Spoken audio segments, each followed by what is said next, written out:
Yu-Gi-Oh is a game encapsulated by the most peaceful community where nothing ever goes wrong. Except when it does. Stealing, deception, moral dilemmas. This is Yu-Gi-Oh! Drama Time, where myself, DZ, and Nimnim will be reading your submitted stories to decide who was truly in the wrong and who was at fault. Am I the asshole? Or are you? Stick to the end if you want to learn how to submit your stories. Welcome back to another episode of the Drama Time. We're here with the full wonky quartet. Gaga, Dada, Mama, and myself. We're here doing some drama time. Gage, are you excited to explore the depths of the human psyche? I am stoked for it. I can't wait to dive into some brains, get into those wrinkles, check out what's going on in there. I've tried to find things that are a little bit more divisive and a little bit more gray. No more therapy time? No more therapy. You didn't have an issue with that too much, did you, Doug? No, I mean, I just hope these are written succinctly so that we can read them quickly. I was going to say the therapy wasn't the issue. The composition was a problem. And just as a note to all of you watching and submitting your story, can I just say, like, I sat down and I was reviewing the stories this morning. It is crazy how, like, 75% or so of the stories are just like, hey, guys, thanks so much for your content. Love all the things you do. So when I was 10 years old, you know, TLDR, long story short, I got scammed for a rare card. And that's the story. Like, there's no middle ground. There's no... It's like, yeah, you know what? You are the asshole. I'll take that position. Fuck you. You should know better.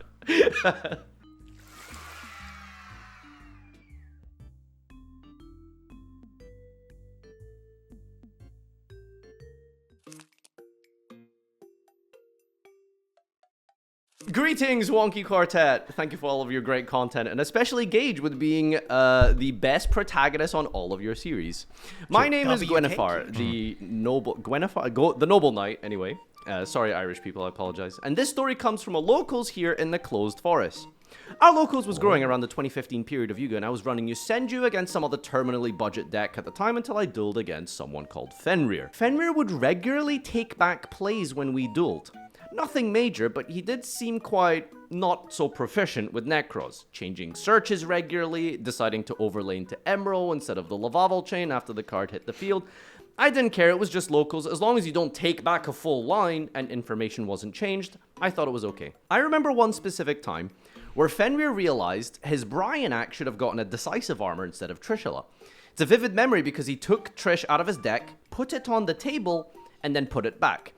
I thought it was fine, whatever. My problem, however, came sometime later at a local box tournament. I was borrowing a friend's Telenite deck, and at some point during top 4 of our little event, I activate Altair targeting Deneb before realizing, oh wait, no, sorry, Vega.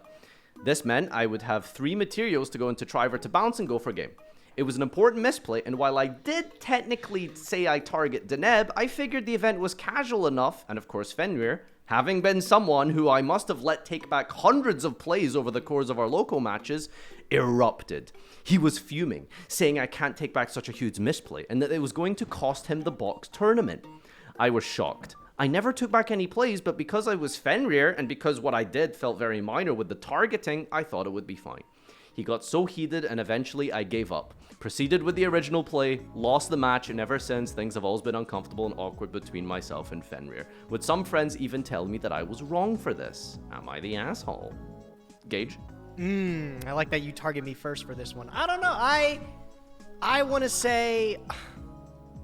What's he asking if he's the asshole for, I guess, first of all? Who knows, That's dude? actually, that is the most important question. Yeah. Who's the most wrong here, I suppose? This seems like a therapy thing again. But We're doing therapy once more. I personally, you can't be afraid to tell someone no, I think. Like, I do that a lot at locals where, like I take back plays and stuff too, and I'm typically pretty, like, reciprocative with it. Okay, hold up. You take back plays? Not, like, all the time. It depends on, like, the caliber of the event. Like, obviously, if it's just a regular local and everyone's chumming it up and having a good time, I'm gonna allow people to, like, make some mistakes, take them back to learn from them. That's what I guess we're there to do. But, and I know not for everybody, a box tournament means a lot, but there is a little bit more at stake. And I think you're able to defend yourself. You're able to be like, well, no, you committed to this play. You have to do it. I think you're allowed to do that at those points. I'll give my 2 cents here. This is a perfect example. I'm very cut and dry. and I tell people this whenever this comes up, I never ask to take back a play, and I will never let you take back a play. I think that when you get, I've heard so many situations just like this one that's going on in this story.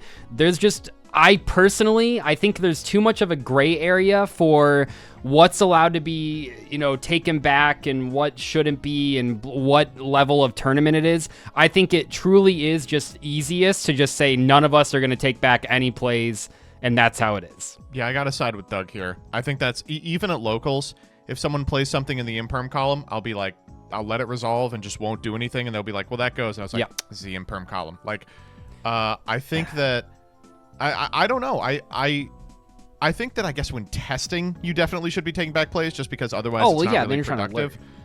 Yeah, exactly. But like any scenario in which there's anything at stake, I think very minor stuff, I think, is okay.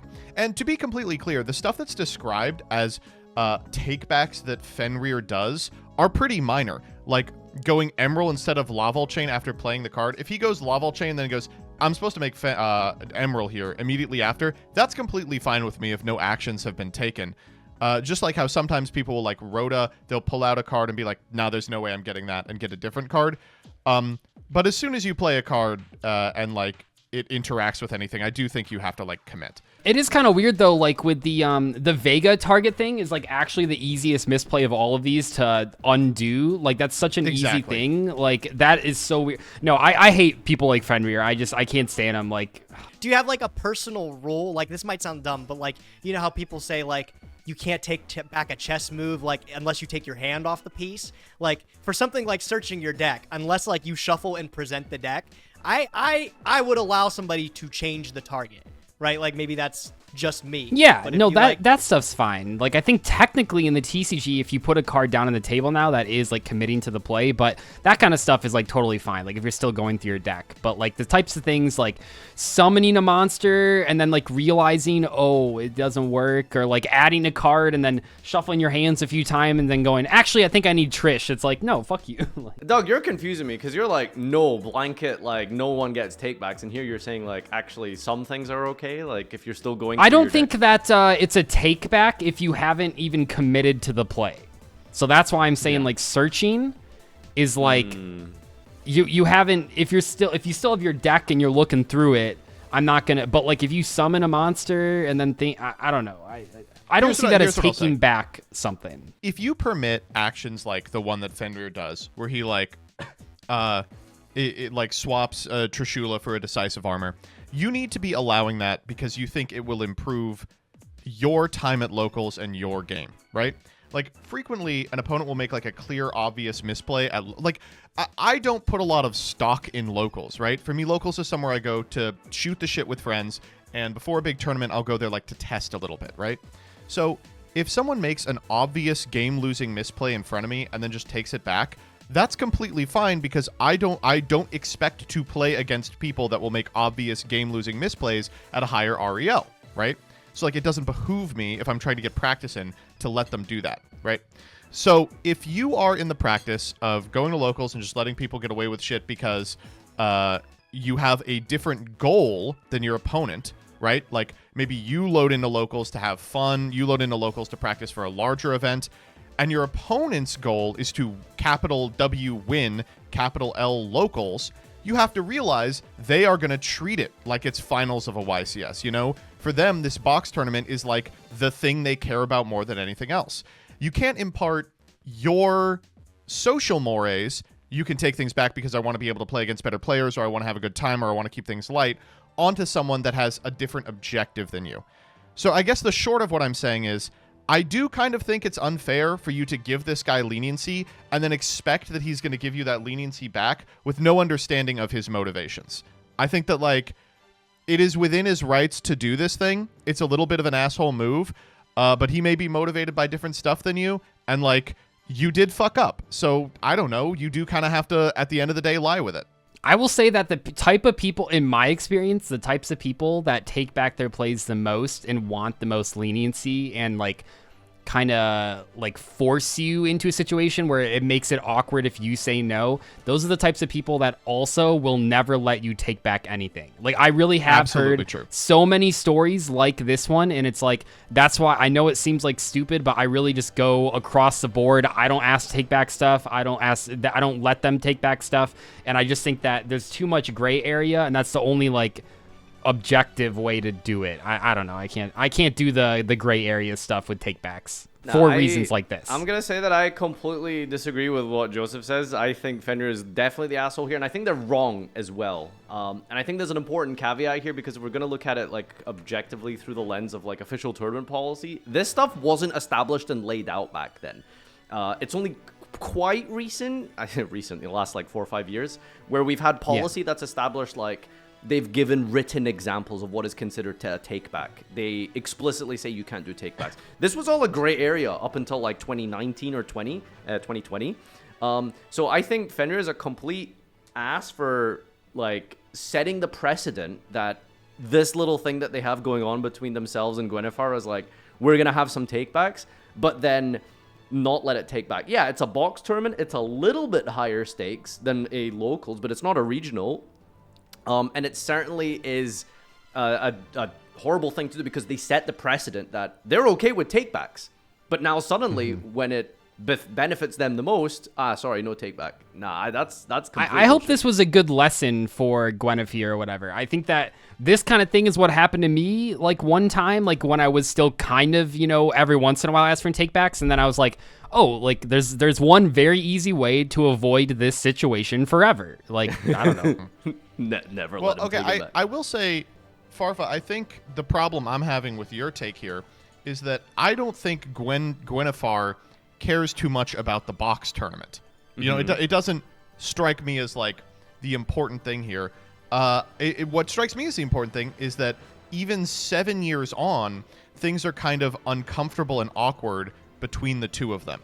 And in a locals environment, if you're trying to make friends, if you're trying to be on good terms with everyone, it can be weird to do to say something like, I know that I have seeded you into believing that takebacks are fine, but now I will deploy my ultimate mind game in the landscape of the intellectual and show you that I do not. The argument should be, why are you doing this? Like, I thought the point was we were all gonna like just shoot the shit and have fun.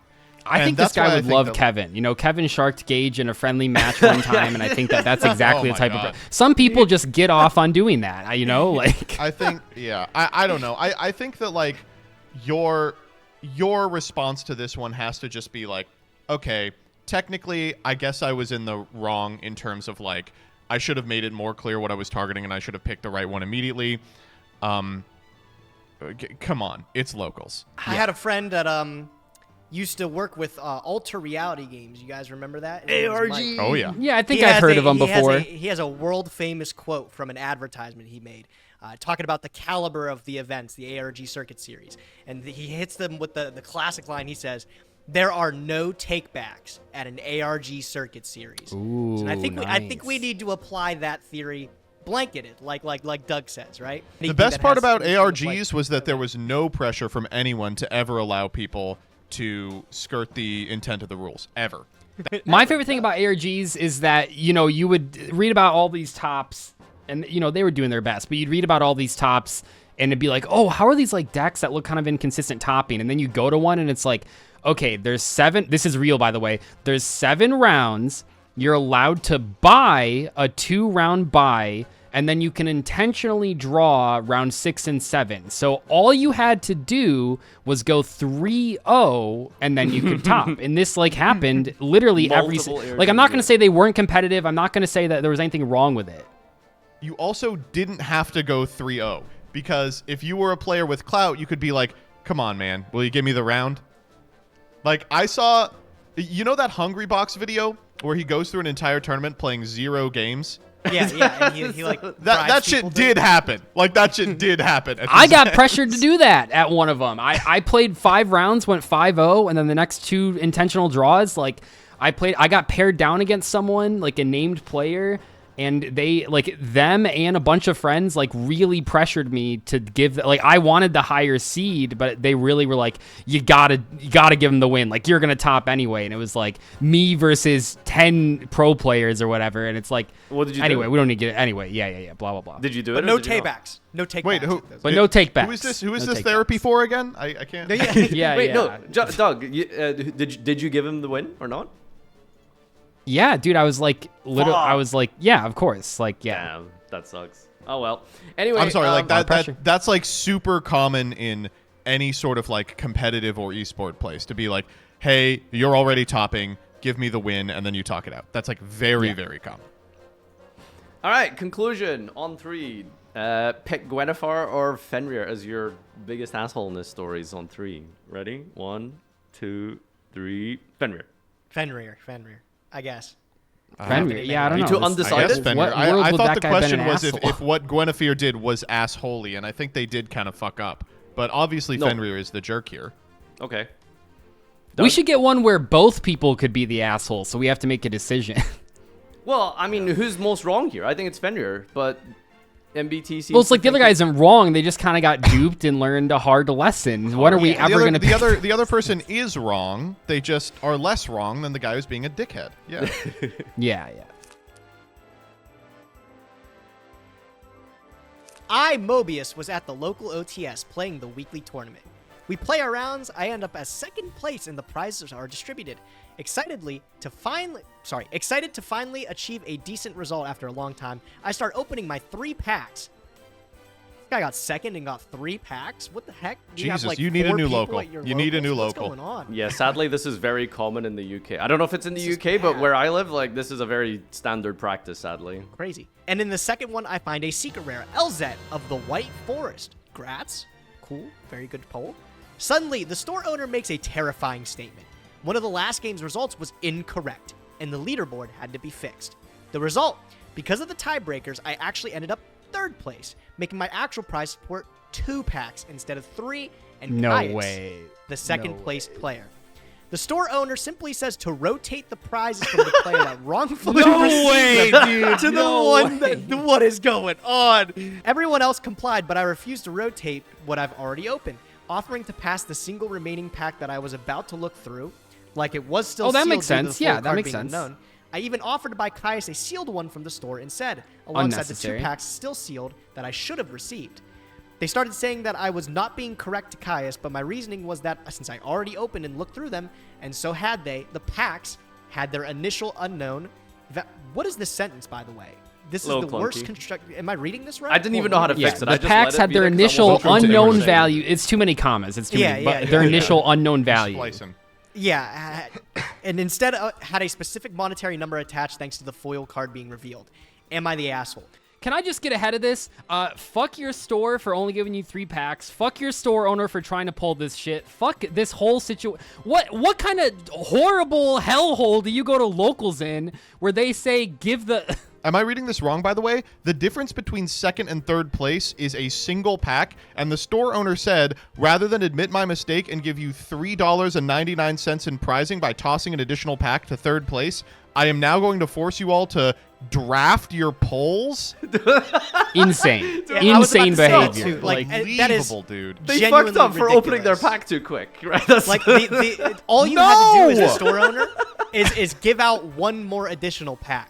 Say, hey, Oh my sorry, God. I fucked up. And Here's an extra pack, and then you're This done. guy That's even it. has, even if the store owner is a massive bitch motherfucker, which I think we can all agree, they have the solution, which is the difference between 2nd and 3rd is a single pack. I have a single unopened pack. I will now hand it to you. when people in charge put it on the participants to do the, like, exactly right. Like, this is a store owner's fault. Why are they making it up to the players to make this tough decision? Like, it's so frustrating. You know, like when you go on a plane and they're like, oh, don't put backpacks up top so people can have room for their suitcases. And then everyone puts backpacks up there. And then they're like, oh, just, you know, tell them to move their backpack. I'm not going to fucking ask someone else move your backpack because you're not following. That should be the job of the flight attendants. Fuck this This store is like owner. I such hate it. it's such a classic situation when people in a position of any kind of authority like fuck up even a little or something out of their control happens and they're like, we're going to move the responsibility onto, the people whom it will affect the most. It's like, no, motherfucker, you own the store. It is your prerogative to make this right, and making it right requires so little. You get to avoid $4. you get to avoid a dust up at your fucking store. You get to avoid people saying this store sucks. They're stingy as hell with packs, and they wouldn't even get finals right. And it costs you 1 pack. You can hand them a legendary Duelists of the Deep and get out of there today. But instead, they're like, no. Rotate your pricing. That's insane, dog. Mobius, tell us what locals this is so we can avoid it forever. Yeah, seriously. There's no way this is an accredited OTS. 3 packs for second, unless it's a 4. That sounds like OTS behavior, honestly. Trust like, me, there is a franchised brand in where I live that this is the standard practice for prize support, sadly. Jesus Christ, Europeans. Yeah, unfortunately, that is possible. It's really interesting because when I was reading this first to bring this in, it didn't even occur to me to be like, oh yeah, no, actually the store owner is the asshole here. Because I'm just trying to figure out, like, what do you do now? Okay, so clearly they're putting the onus of responsibility on the players. So how do you actually sort this out? You give them 1 pack and call it a day. It's not hard. Even if you want to make it right yourself personally, he has the out. Hand him the difference in packs. Hand him the single pack you have unopened. But he got an LZAT, Joseph. I don't care. If I'm reading this correct, Caius is being like the asshole because he offered to buy Caius the pack, and it doesn't say he accepted or declined, but I'm going to assume he declined. No, he wanted the pack that already had a secret rare. Isn't that insane? Yeah, like, that's unbelievable. You got to stop going to this locals, man. I hope Mobius watches this. So like, you have a shitty locals. I'm sorry. He had 3 packs. He opened 2. 1 had a secret. And they're like, because there's a differential of 1 pack, I get a pack, and it's the one with the secret in it. He's like, make any sense. I get the best of your 3 packs. That's the difference here. Yeah, what you should have did is you should have, tournament's over, you just should have walked out. Should have just walked out, yeah. Just say, okay, see you guys never. This is the worst locals I've ever been to. Like, it might be a situation where this is the only locals around you, but if this type of behavior is going on at locals, I'll just tell you all right now, there's many locals like this. I think they are the minority now, despite the fact that they used to be the majority. You gotta go.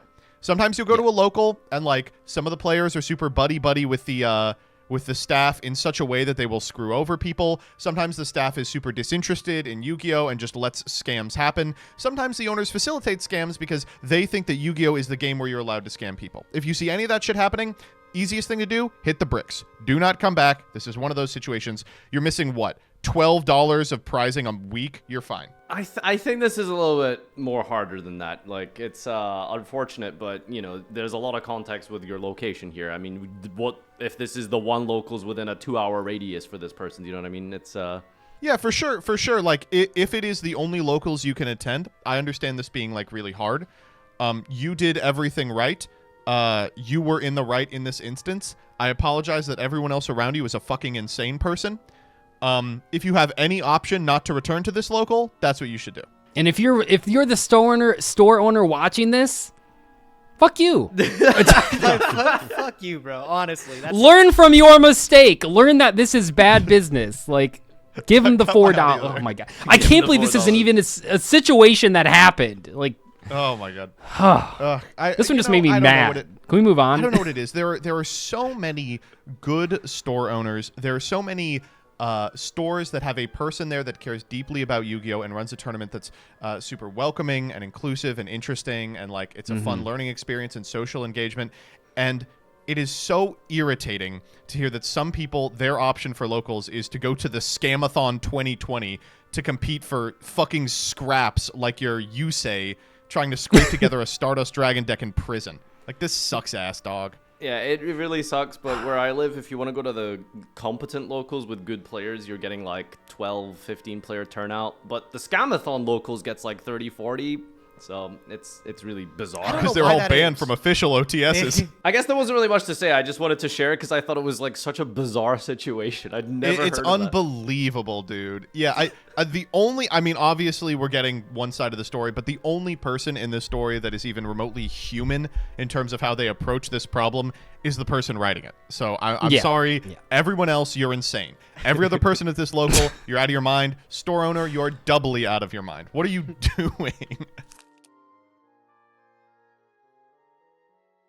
Halfway through the first round of my locals, a random kid called the Card Trader, who is probably only 10 years old, marched in and announced he was trying to collect all these Zexal number monsters. Okay, let me ask, did you all do number hunting when you were growing up? No, those were just the losers at locals. No. I'm sorry. I thought that was a cool thing to work towards. I never did it. No, but it's I thought it was cool. neat. It's cool. It was cool until you realized Giant Hand is a number monster, and it was Oh, that was so funny though. And you're like, yeah, good luck completing that collection. Well, there has to be some rare numbers. Yeah, Fucking but like brokies. it was. I think it was fun because like trading these days is just nothing. Like no one ever trades anymore. I don't know if this is your experience, but Yeah. like it gave you something that you were always looking for. Like it was like, oh, I'm always trying to trade. I've seen people do it actually with the rarity collection, where they're like, I'm trying to max out the rarity collection. This was around the time that the Number Hunters set was new, so many people there had some extra numbers. Nobody wanted to. However, nobody wanted to trade with a card trader since he didn't have any money, and the only trades he bought were a few bulk hollows. In between rounds, I noticed a small crowd had gathered in the corner of the store. It was the Numbers Kid again. But this time a bunch of people were trading with him. He had an additional tin full of cards, and all the people who'd previously ignored him were suddenly very interested in trading numbers. The tin looked a little familiar, and someone asked him where he had gotten it from. He said he found it on the floor under one of the tables, and it didn't matter anyway, since it had nothing but commons in it. Hold up. Can we take a little observation here? Like, So this is stealing. Well, hold on. Let's hear him out. A few rounds later, the card trader made out like a bandit. He ended up trading cards for that tin for almost every Like a number that he was bandit. looking for. Yeah, because he was stealing. He left during the third round, leaving the tin and remaining cards sitting on one of the tables. Then the actual owner of the tin found it nearly empty, and to say that he was upset was an understatement. While the tin was indeed just full of commons, they were valuable commons, hence why everyone there was eager to trade with him. The tin's owner was participating in the tournament and didn't notice that it was missing because there were many other tins that looked just like it scattered throughout his play area. Must have been one of the like end of the year mega tin type things. I think several other people who traded with the kid may have suspected the tin didn't belong to him, probably because he told them it didn't. Probably because he looked them in their face and said, "Yeah, I found it on the floor."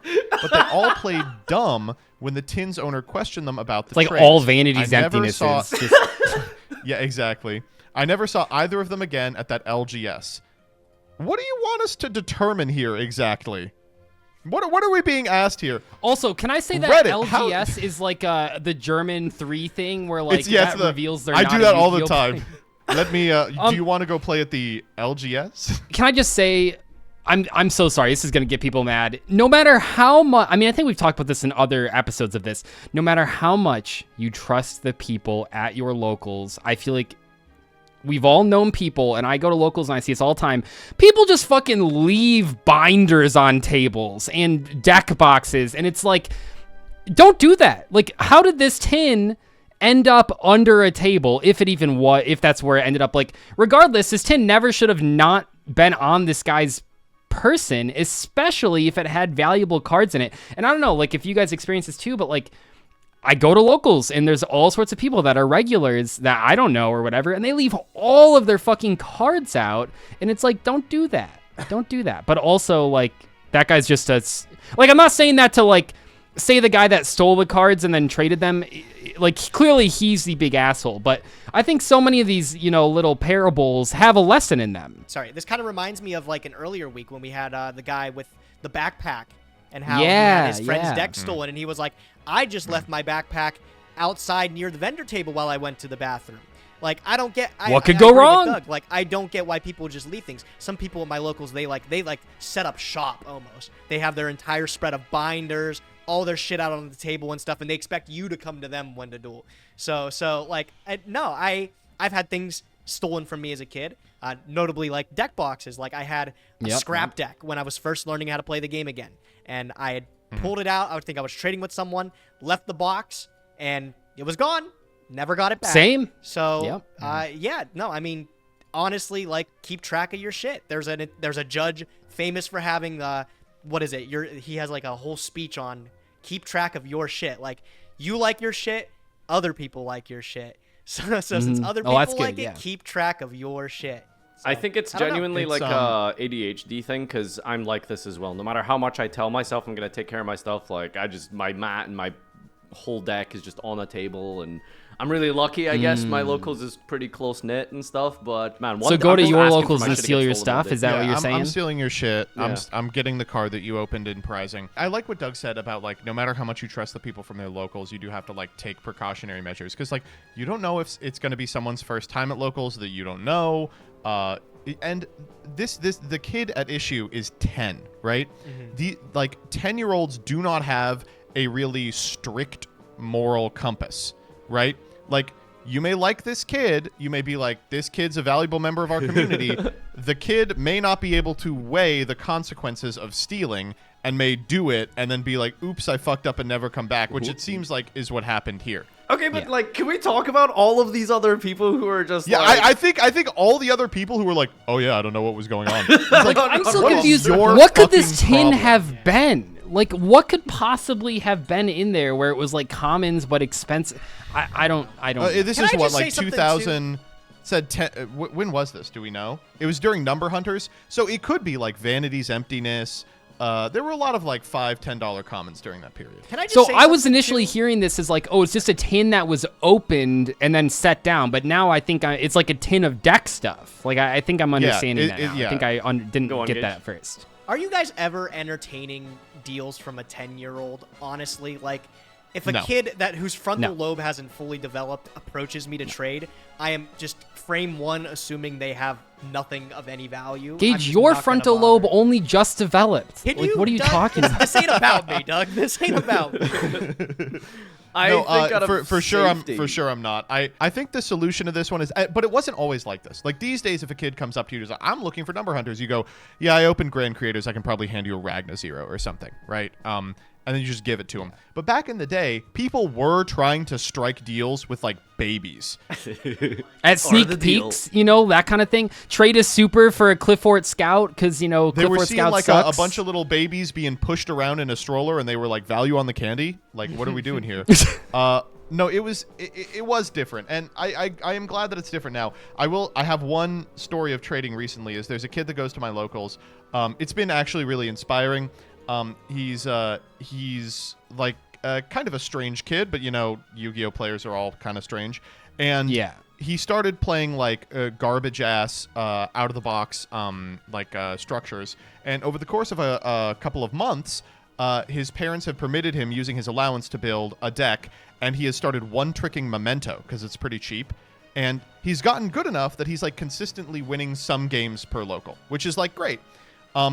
But he came up to me like a couple of weeks ago and he was like, "Can I trade for some like super poly targets?" And I was like, "Sure." I like have an extra Garura, I have a Mud Dragon, I'm pulling them out, and he's like, "Here's what I have," and of course it's nothing. So I pick out a couple of commons and I'm like, "How about we do these two for these two?" And he goes, "Sure. Oh, by the way, my parents say I'm not allowed to trade. So can we just pretend that this trade happened?" And I went, "That is so cute." He like wanted to have traded, but his parents were smart enough to be like, "Do not trade with these fucking people." Wait, hold on. So did you just give trade him the with card kid? then? No, so I was like, "Oh, well, don't worry, you can just have them." He was like, "No, my Okay. parents said I can't." And I was He like, donated, "Okay, all right." essentially. Yeah, he essentially what donated. I ended up doing to get this kid those cards was I put them. I don't keep my bulk, so I left my bulk from prizing on the table, and I put those cards on top, like kind of near him, and then he picked them up, and I was like, okay, he did end up with the cards. A drop off. Yeah. Jesus Christ, bro's doing like kid drug deals at locals, but it's prize support and bulk common. Honestly, parents, Yeah. like, Oh, getting well, I also involved gave him with some. that- I also gave him some fentanyl. Parents getting involved like that is actually something I think should happen a lot more. Like when I was working at Yeah. the card shop, like the amount of times that kids would come in with cards they've traded, mostly Pokemon, with kids at school, and I have to look them and say, those are all fake. Every single one of those. Like one Yeah. mom actually exploded because she bought her kid a lot of product. And he traded them at school, and when he went to go like swap them out at the store or something, I told him, "Hey, buddy, none of those are real." And his mom like erupted. Like I think like parents need to get involved with like trading like. Oh, with this kids and is stuff like that. 100% like a bad parenting thing. Like, you need to be involved with your child's hobby, regardless of what it is, because you need to Well- be able to guide them through. You need to like feign some interest. You should enter At a what local with your age- child sometime. Like, At what it's- age No, I don't know, man. Be at the local, because there's some like my local. I think it's important, for kids to have like unsupervised time, and I think it's important, like for some parents, locals is a place you dump your kids so you get like away from them for like a couple hours. I was about to say, dude, one of the things at the card shop is we hated when parents would treat our locals like a daycare. Like their kid is obviously not well behaved enough to be on their own, but they would drop them off because they're surrounded by, I guess, a whole bunch of other immature guys and stuff like that. Like, oh, surely they'll be able to handle it, and the kid just becomes like a menace. Like nobody wants to play with him, nobody wants to deal with him, and I hated that. Like, that is frustrating. We that called is it. Yeah, that's why you need like a kid present, a parent present to like an adult. Yeah, we had this one adult. It was a dad and his son, and I got to watch this kid actually become like a really good player. He's like recently top regionals and stuff like in the area. And I remember watching him when he was playing with one like Albaz structure deck, and his dad would enter every tournament too. His dad played like Eldritch, but he was just there and he was learning and stuff. And I think that's dope. Having I a good my father. And that dad's name? Sometime. That's really cool. Jeff Leonard. It was MBT. Yeah. Hello, Farfa. Here's my story for drama time for you. So back in the day, we had a small little Fen group of players. Since the nearest regional for us was at Union Hangar, was a 3-hour ride, we always would carpool together. Two of our friends, Bugroth and I think it's supposed to be Baguska, Bergoth, the dice roll guy. Bergoth, okay, lived together, hence we always pick both of them up at once, sure. One day when we arrived at their place early in the morning, the tournament was on the same day. Bergoth was already standing outside, ready, and upon entering the car, he went, "We might have to wait here a little while. I'm 100% sure Bagusa just went into the shower." Okay, just leave. Yeah, just leave. We waited for almost an hour. Dude, Jesus Christ, man. Like, have you heard? I know I got half the story left. If they don't show up in 15 minutes, leave. Don't fucking wait an hour. Pull up your phone and look at the... Oh, my God, dude. Okay, sorry. Don't wait an hour. Your friend Baguska is an asshole. To come out of the house... Bro's probably blacked out like Baguska. Mixed with that was a traffic jam, which otherwise would have just been fine, and this caused us to be on a major delay. Only through one of our friends being in good contact with the tournament organizer, we managed to get in a round 1 loss instead of just an entire DQ. So we were a bit pissed after that. After the tournament and dropping everyone off to their place, I told them in the group chat in the future, when I'm driver, I won't take Bagusa with me anymore. That's fair. That's completely reasonable. Fast forward to a future regional in the morning, we arrived at their place to pick up only... Oh, I see. Yeah. You pick up... Sorry, I'm reading too fast. Fast forward to a future regional. In the morning, we arrived at their place to pick up only Bergoth, and what do we see but Baguska standing there at their front door, ready to go to the tournament. I told him that my rule still stands, and that I won't take him with me. He begged me and argued that, as I could see, he would be on time today, and that I had an empty seat anyway. Long story short, I stood firm and did not take Baguska, since I already said I wouldn't, for ruining our last regional. Okay, so before anyone gets ahead of this, I will say... I honestly, shout out to that guy for standing on business, but you are also, like, I respect it. I might do something that petty. You are an asshole, though. Like, you are just an asshole. Yeah. Like, I totally get it. I would do it, too, but it is an asshole move. Thank God, because I was expecting Doug to be like, no, I'm standing on my principles here. That was a matter of... I think it's a bad spot to be put into where, like, two people live at the same location. But, like, that's why I'm saying, like, you know, you're never...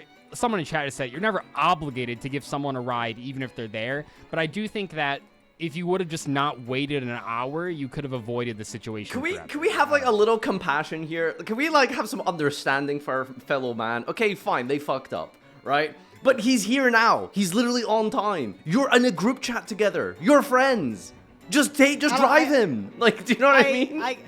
Yeah, I guess, but it's like you're getting flashbanged, right? Like you expected to only be taking these 3 people, and then this 4th person it is irritating to like somebody you don't be like, right? Like now you got to be like, oh, I got to drive with. Did this they guy say sorry? Do you think fond Baguska said sorry? Well, I that's what I'm curious about is like, what's their current standing as friends? Like did he just not say anything after the regional, and then this just happened? We can't just then assume fuck a lot you, here, though. Yeah. No, it's very strange because I do think the fucked up part here is that they knew that he wouldn't want to take Baguska with him, and then was like, but if you just show up, we can sneak you in. Like, he's not going to say no to your face or something. Like, that is kind of fucked up. Like, you should have been like, hey, Bergoth should have stopped just so this you ahead know, of time, right? Like, Baguska wants to They come. should have said, you're going to make it awkward for everyone. If he says yes, it's going to be awkward. If he says no, it's going to be awkward. Like, Why not just be like, Baguska would like to come. I promise he will be there and ready when you arrive. If he's not, let's just drive without him. Like, how hard the is that? flashbang, Or- like Gage said, that's just not cool. Or maybe the group of friends, by the way, can we reiterate, are aware that maybe the driver here is a little bit, hot-headed, and so they figured it would just be better to approach the situation from this angle rather than trying to reason Terrible. with This them. is a terrible approach. Like, No, this awful is approach, yeah. Like this, Yeah, don't do springing that. this on him and putting everyone in an awkward situation is so much worse. Because clearly they knew. But this isn't like a they lived mutual together. They acquaintance. knew This that isn't like a Baguska was going to try to stranger. get in the car. But this is a We friend. don't know how close. No, okay, hold on. You keep saying that. Like, there's a thing such as friends and Yu-Gi-Oh! Friends that you go to regionals with, right? Like, that is a difference. Like, I think there's the groups of people at my locals. There's a lot of people at my locals, like 30 of them. They have to divide in certain cars and carpool that would consider each other like friends, but they're not going to necessarily meet outside of you. You know, if it's one of those, I think people are like afraid of using the word acquaintance. I'm going to assume they're more acquaintances. Because, yeah, if it was a close friend, this probably wouldn't have been a huge blow up. But I don't think it was. Like, I don't know. I think even remove, like, okay, the tournament, right? They're not going to a tournament. Imagine you're just going to dinner with your group of friends and you've established it's going to be, like I said, these 3 people. And then this one person's just like, oh, well, you remember Jimmy. He's here. Just bring him along. Why not, right? Like, that's, unless Jimmy is really fucking cool. I feel like you guys maybe need to look at it from the other way, right? Because look at it on the flip side, from the against the driver's perspective here. So they clearly live somewhere that is a little bit more remote and harder to get to places. Bergoth and Baguska are roommates. How much of a deliberate asshole decision and motive do you need to have to be like, I'm going to drive to your place, pick one of you up, not the other, and then just leave you that that is. How much of an asshole decision is it to make everyone in the car miss round 1, not apologize, and then not? Okay, we don't know. First off, just full stop. I will say, not asking to carpool with someone and then just assuming you can carpool with them is an asshole move. Yes. Yes. I realize it's a tricky situation and no one's in the right here. I think this is like an everyone's asshole situation. But just doing that to anyone, even outside of Yu-Gi-Oh, is I think Baguska's a little full of himself. I think if he spent that hour getting ready and didn't see a problem with that, if I had an hour that I knew it would take to get ready and my friends are trying to go to regional, I'd be like, just go. Like, I'll catch the next one. It's no big deal. Like, Baguska is a narcissist. I'm sorry. The guy writing this is an asshole. The Baguska is a narcissist that is also an asshole. Like, I don't. Because I think if there was an apology, this person would have. Why? You don't know there wasn't an apology. Why are you assuming there's no What? apology? Because it would have been written. It would have been written. I mean, I'm sorry. It would have. He would have mentioned it. No, I'm just it gonna assume wouldn't, that- because I the assume person they're not sending it undeterred. wants to be in the right. Yeah, there is writer's bias potentially, Doug. No. Are you claiming that Actually, this that's a guy's an good point. unreliable narrator? Actually, that's a good point. I didn't think about it that way. Okay. All right. Well, I don't know. I feel like we don't. I think the thing about me that we've learned in these drama times, I'm just trying to prevent these scenarios from happening. Yeah, I don't want to you're get a put in very these sort of situations with routine. Gray. You're like a very what's the word? Stick to the kind of rules. I would say type of guy. after I get 15 that. minutes, you just leave and say sorry. Because if I was Baguska, that's have you guys ever? I've shown up to people's houses for regionals and they've been asleep, and we throw rocks at their window, and then they have 15 minutes to get ready, and if they don't get ready, we fucking leave. That's happened before. Yeah, that 4 has different happened, times, yeah. and it's they wouldn't make me wait an hour. I wouldn't wait an hour. Just don't put yourself in these. I'm choosing to take the sympathetic approach here of he's probably apologized. The driver here clearly feels really hard done about losing round 1 for no reason to the regional. Maybe he's realized he's No, really he fucked feels up. hard on about having his time wasted. I hate people that waste time. Like, it's so stupid. That's why I get... Gage, where are you at on this?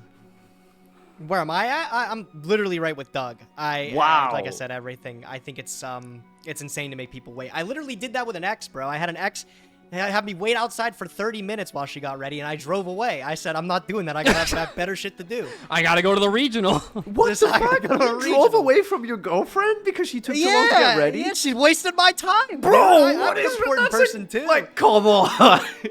I think that Baguska has put everyone in a really tough situation. I think the guy should get over it and drive him.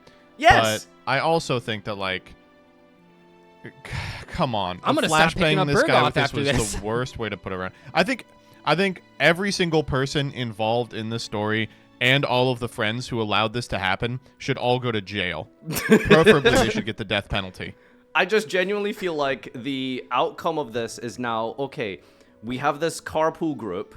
I'm going to regularly, whenever there's a regional, potentially locals and stuff, I'm going to drive to this one location, pick one person up, make that one person who is in the group chat not get a lift. You don't. Why do you come up with this group chat shit? They didn't say that they're best friends. Like, why? Okay, do you I don't know if keep they're saying best that? friends, but they Like, have a group chat together. Like, they no, must be they somewhat don't. acquainted. It doesn't say the group chat. It doesn't say that. No, I told them in the group chat. What? Yes, it does.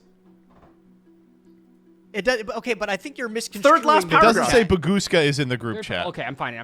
Third last paragraph? Yes. Oh, okay.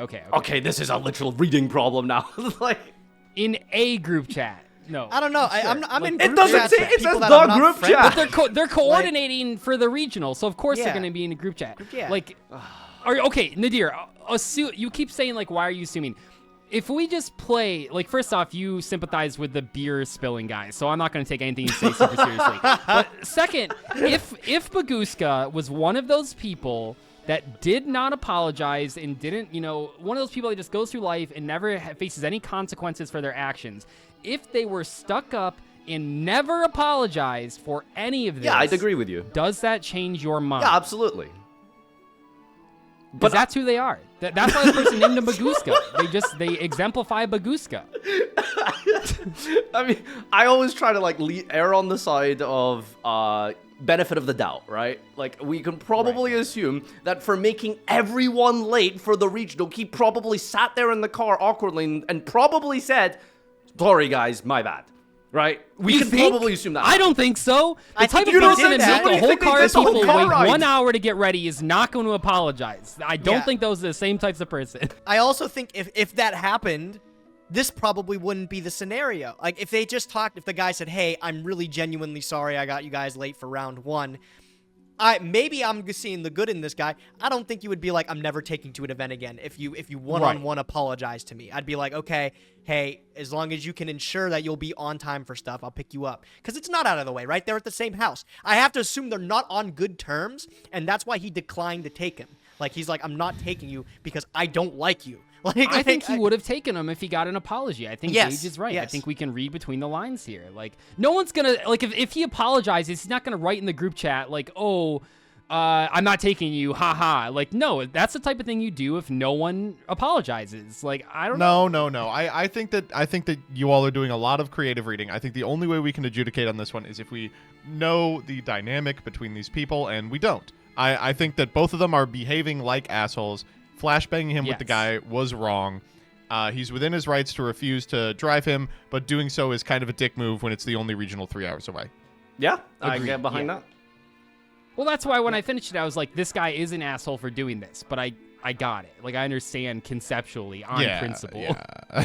All right, well, I guess that's our conclusion here. I thought this was a pretty good one because we can see the voting here is a little bit more split, 66-33. So turns out Baguska is the asshole in this situation. I just think you guys need to probably understand that there is writer's bias and that the writer will always frame a story in their best possible light and play the victim I'm not more going to so. say that that's not true. Trust I will me, say I know someone in your that. chat just keeps saying, like, "Oh, Doug is such a you people type of person." What are you? You're just trying to make. What does that even mean? He means yeah, you're I'm racist, a you Doug. people You're that make racist. people wait an hour type of person. Like, if you do that to someone, you're an asshole. Hey, Like- if Baguska was white, would you be okay with him then, Doug? Huh? Well, then you should leave If he him on wasn't purpose. a tapir, do you think I'm like against tapirs? All right. I guess we're done with this segment. Any closing remarks? The only reason I would ever be late an hour for like getting ready for a regional is if a woman was speaking and I needed to sit my white ass down and listen. That's the only reason. Also, he just jumped in the shower. I don't know. Maybe he slept in. Maybe there was something that came up. We don't know. Maybe it was a work thing. Yeah, I don't know. Whatever. But yeah, you're right, Doug. He probably should have just been. Look, I'm gonna be late. It is inconsiderate to make people wait an hour for you. That is main character. Okay, wait. Oh, hold up. We're not walking this back and being like, actually, the hour late was also justifiable. That was a dickhead move. Yeah, 100%. I don't care if you didn't get enough sleep the night before. I think we're learning a lot about Nadir. Nadir will spill cards on people. He'll be late for everything. Actually, he'll go to a let locals people where know you get he's, 2 packs for getting going on a first and you have to vacation trade up. less than 12 hours before it happens. I don't think you're the moral director. What? There's no way. All right. Okay. I think the drama time is coming from inside the call. Maybe we actually all just need therapy. Maybe that is what it is. We need the therapy. I've been right the whole time. All right, last and final episode apparently. Thanks everyone for tuning in. And we'll see you in the next one. Bye-bye.